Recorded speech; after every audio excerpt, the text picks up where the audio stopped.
hadi fi isyabatihi.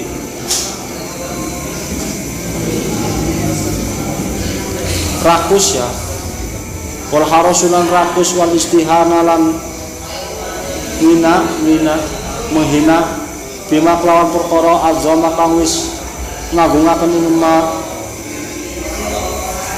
sapa Allah Gusti Allah. Maksudnya gini nih, yang saya tadi sore wal haqad dan wal hasud ini gini. Yang namanya haqad atau dengki itu adalah menyimpan permusuhan, ya. Menyimpan permusuhan jika dia melakukan sebab akibat yang memunculkan haqad. Ketika dia sudah melakukan apa yang membuat dia itu hasud, walam yakrihu, dan tidak merasa dia itu merasa nyaman aja gitu loh. Perasaan dia itu merasa menyimpan permusuhan itu dia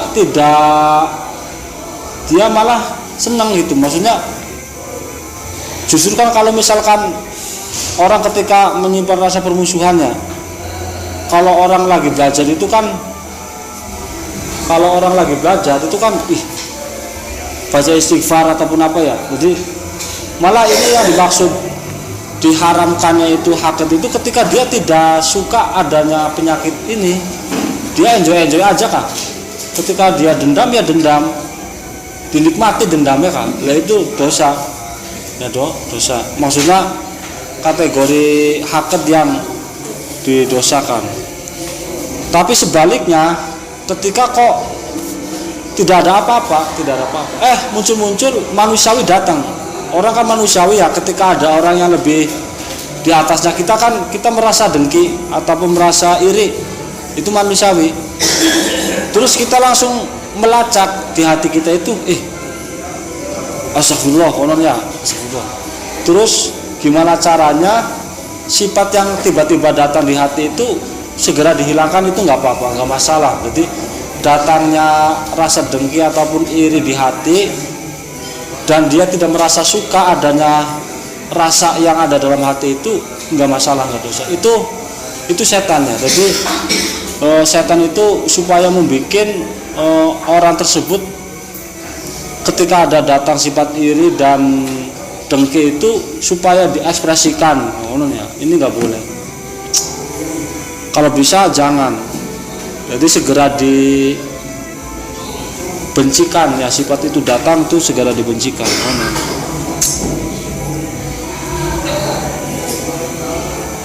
Menyimpan permusuhan jika dia telah melakukan faktor-faktor yang menyebabkan permusuhan itu.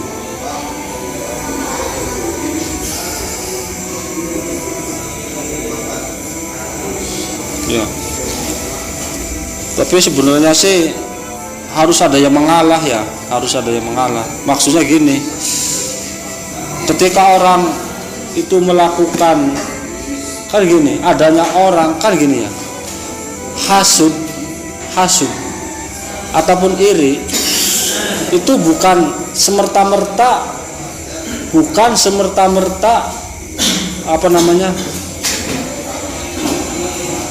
datang sendiri tanpa adanya sebab akibat. Iri dan dengki kan? Karena ada ketidakseimbangan dalam dia dengan orang lainnya atau lingkungannya itu, sehingga terutama bagi mereka yang ada di bawah ya, sedangkan lawannya ada di atas, dan yang di atasnya itu tidak peduli kononkah. Itu biasanya muncul penyakit itu. Sebenarnya penyakit iri dan dengki itu bisa normal, bisa diwajarkan, bisa nggak diwajarkan. Yang diwajarkan itu ketika emang lawannya itu membuat kita itu sakit hati ataupun apa ya, nah baru muncul iri hati ataupun apa, itu hal wajar. Menurut saya itu hal wajar. Tapi yang nggak wajar itu ketika kok lawannya itu baik-baik saja, ke kitanya itu ya baik, nggak ada niat jahat ataupun apa, kita tetap iri ataupun dengki. Ini yang terlalu sudah melewati batas. Itu ya. Yang benar mana? Yang benar ihsan.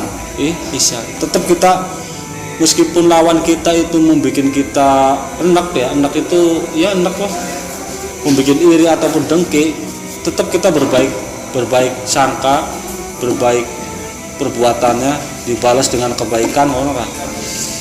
Itu tapi jarang ya, yang ada itu lawannya ya, kalau panas kalau api lawan api ya. Sebenarnya kan api kalau pengen nggak membesar ya lawannya air. Ini biasa ya. Jadi posisi ketika dengki dan iri itu dikatakan hal yang bermaksiat, itu adalah ketika dia melakukan prosedur yang membuat iri hati ya. Atau dia tidak merasa dalam hatinya nggak terima kok ada penyakit dengki, jadi dinikmatin. Dengki dan irinya itu dinikmatin, itu yang nggak boleh, itu yang dikatakan maksiat. Soalnya kalau orang ketika sudah mencapai taraf ajaran tasawuf, mesti ntar ngalami ini. Dengki itu yang bagaimana, iri hati yang bagaimana, sebabnya dari apa. Sebenarnya manusiawi. Tapi setan senang. Setan itu senang ketika kok ada bahasa iri ya. Iri itu maksudnya manusiawi lah. Jadi taraf manusiawi, terus kecewa, iri, itu setan senang. Karena di situ iman masih lemah, iman lagi lemah. Orang iri ataupun orang sakit hati, dengki, itu iman lagi lemah. Kenapa? Karena hatinya itu tergores ya, oleh keadaan. Ya, setan senang langsung masuk supaya memperbesar sifat itu. Iri itu bagaimana supaya menjadi aksi. Kalau bisa sampai taraf pembunuhan, ya, ataupun sampai taraf gimana, itu namanya setan. Nah, manusia itu lemah ya. Jadi ketika manusia itu tergores, maka setan langsung masuk. Terutama tergores masalah hati itu ya, itu setan langsung senang. Contoh misal Samsul ya. Samsul senang punya kenalan perempuan, senang ya. Wah, perempuannya itu cantik ya, cantik, rambutnya panjang, kulitnya putih, tapi nggak punya alis, nggak punya ini. Wes ya, pokoknya Samsulnya seneng, wadone seneng ya. Tiba-tiba sudah menjalin 10 tahun ya, jadi menjalin cinta 10 tahun ya, dengan si Samsul. Tiba-tiba perempuannya itu menolak sih. Awal memandang Samsul itu kayak Sahrukan, orang kan. Saya kenal, misalkan ceweknya si Samsulnya bilang, kamu suka saya apanya sih, kolonnya. Terus kata perempuannya, wah kayak Sahrukan kamu sul, kolonnya. Pas terakhir 10 tahun yang akan datangnya kan, kenapa kamu kok minta putus apa? Iya kok sekarang saya beda, kok lihatnya bukan kayak Sahrukan lagi, kolonnya, tapi kayak Serokan malah. Lah itu manusiawi, ketika diputus, just hati kena, wah, nah di situ setan langsung masuk, ya, setan tuh gak semua konon. Saya itu sering membaca langkah-langkah setan, langsung masuk. Gimana caranya memperbesar masalah? Ayo supaya nggak sadar, ayo anu sul, kamu gak enak sul.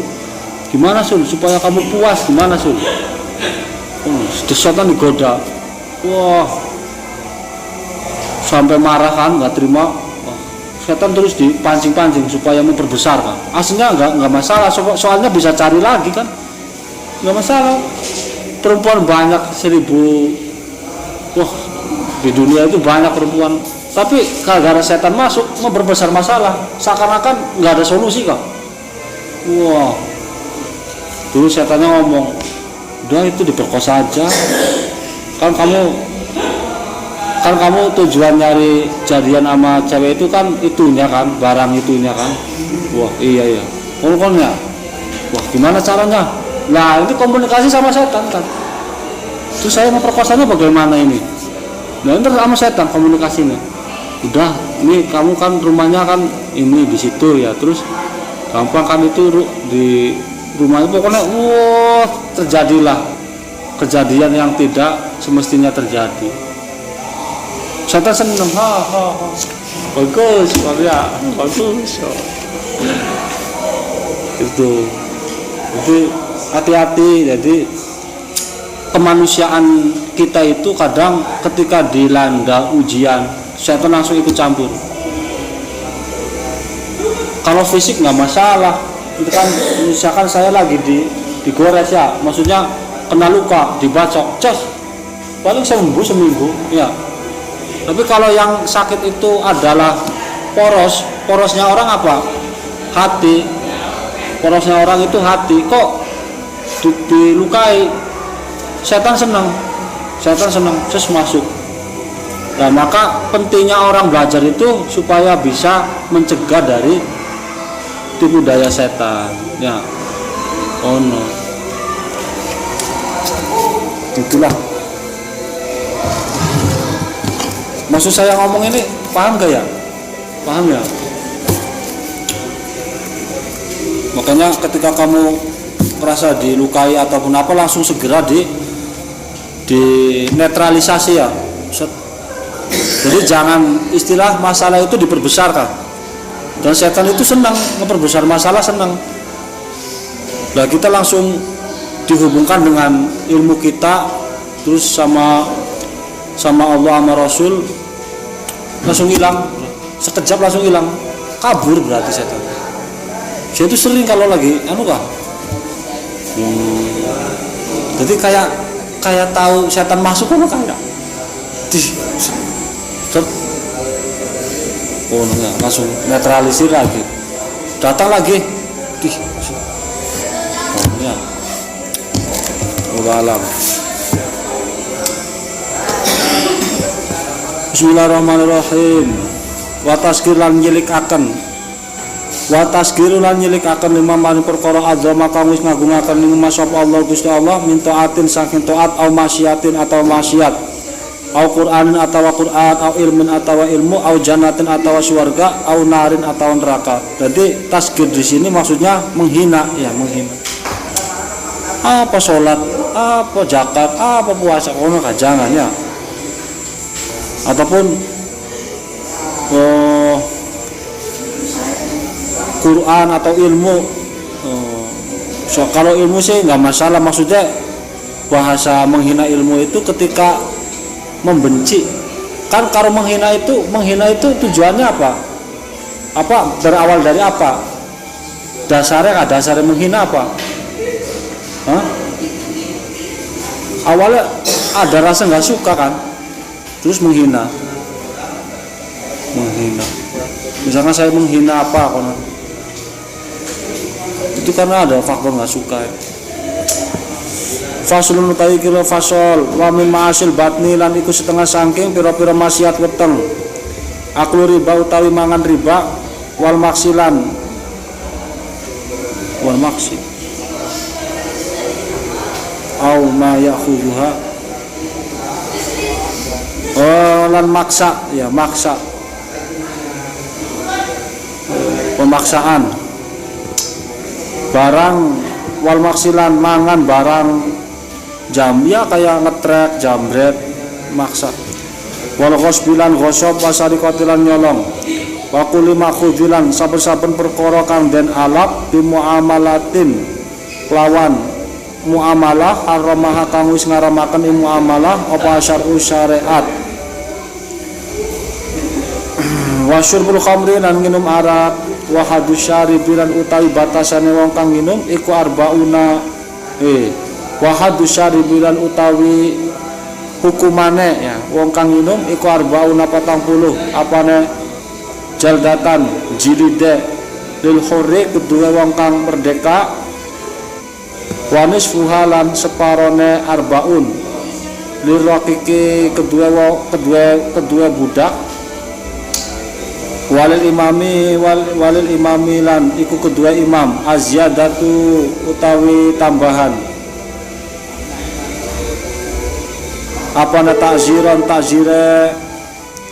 wa min halan iku setengah sangking ma'asil batni aklu kuli muskir mangan saben-saben perkara kang mabokaken wa kuli najisinan saben-saben najis wa mustaqdirilan